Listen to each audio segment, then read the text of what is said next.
Hey guys, I got one box of dimes here that we're going to go through, looking for silver proofs, foreign coins, and anything else that we might find of interest. So let's go ahead and open this up and see if we have anything on the end.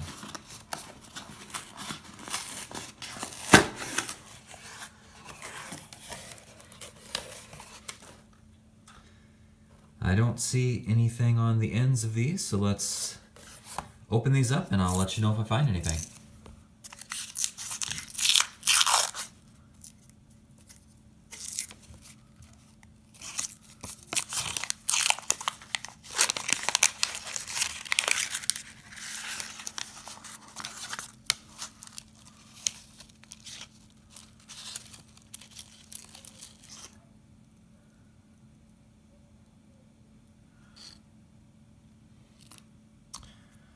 All right, we have a 1968 Canadian dime.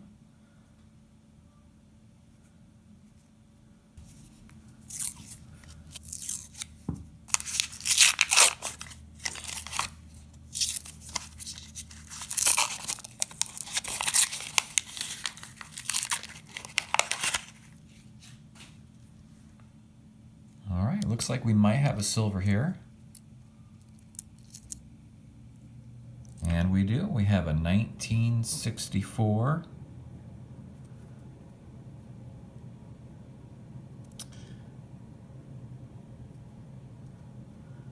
All right, that was in pretty nice condition. All right.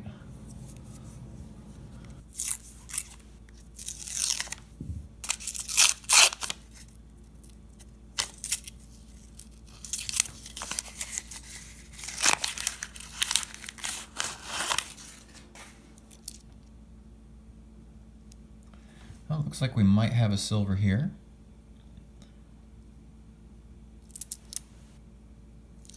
And we do. It's another 1964.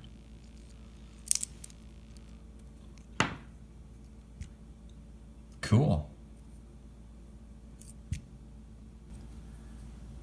Okay, so here are the finds from this hunt through one box of dimes. I found a few things here. Did find a couple of silver. Just found a copper clad one here that was pretty messed up, but I just wanted to show you. And then I found a Canadian one here. I'm going to wait till the end to show this one. But I just figured I'd start with this. Looks like somebody took this one to a grinder or sander. You can see they've taken off the top layers there, and you can see the copper underneath. I thought that was kind of interesting. So that's what a copper clad dime is composed of, or what it looks like with its different layers. And then we did find two silvers. Both were 1964. Oh, this one's in really nice condition. Got a little bit of something on the back there. And then this one here, again a 1964. Looks a little more worn. All right, so we did find a couple silver. I haven't done dimes in a little while. Sometimes you find them, sometimes you don't. And if you do find them, you usually, or at least my experience is you don't really find a whole lot in a box. Different than, say, doing $50. So happy to find those. Now this one here, this was actually in the very first roll, and this is a 19. Let's see here. I believe it was a 68. Let me look here real quick. Yeah, I believe that's 1968. Now I didn't really talk much about this when I found it, just because it was an older year, and I know that at some point they switched from silver over, that they used to make them in silver a while back, but I wasn't sure what the years were on that, so I looked it up, and in 1968, with the Canadian dimes here, they were made in both 99% nickel, and then they were also minted in 50% silver and 50% copper. And I'm not sure which one this is here. The edge here looks silver, which is why I pulled it out to begin with. But it just doesn't look silver on the reverse and obverse sides here. It just doesn't have that kind of classic silver look. Doesn't mean that it isn't, but I looked it up, and there's a couple different ways that you can find out. One is just by weighing it. Another one is by a magnet test. I read that if you use a magnet, that if it's not silver, then it'll stick to it. So I have,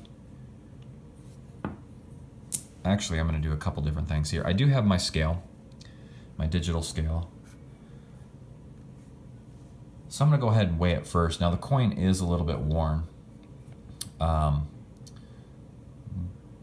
the weights that I researched are, if it's 99% nickel, it'll weigh 2.07 grams, and if it's the 50% silver, 50% copper, that it would weigh 2.33 grams. So even if it's worn, I would say if it weighs over 2.07 by any significant amount, then it would be the silver kind.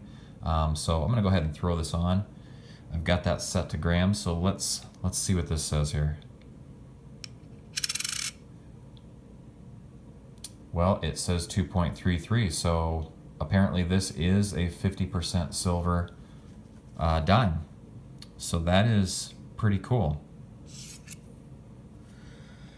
I was not expecting that. Well, that's neat. So we ended up finding 3 silvers in this box of dimes, which I've never done before. I think the most I've found is 1. And so this was pretty neat. So 2 United States minted silvers and then 1 Canadian here. So we got 2 90%ers and 1 50% foreign silver. So that's pretty cool. I'm excited about that. And I didn't really find a whole lot else in this hunt, but that, at least in my experience, is pretty typical of dimes. I haven't done them in a while, so I thought I'd pick a box up, and I'm glad that I did. So we were able to find some silver in this box, and I hope you enjoyed the video. And until next time, we'll see you later.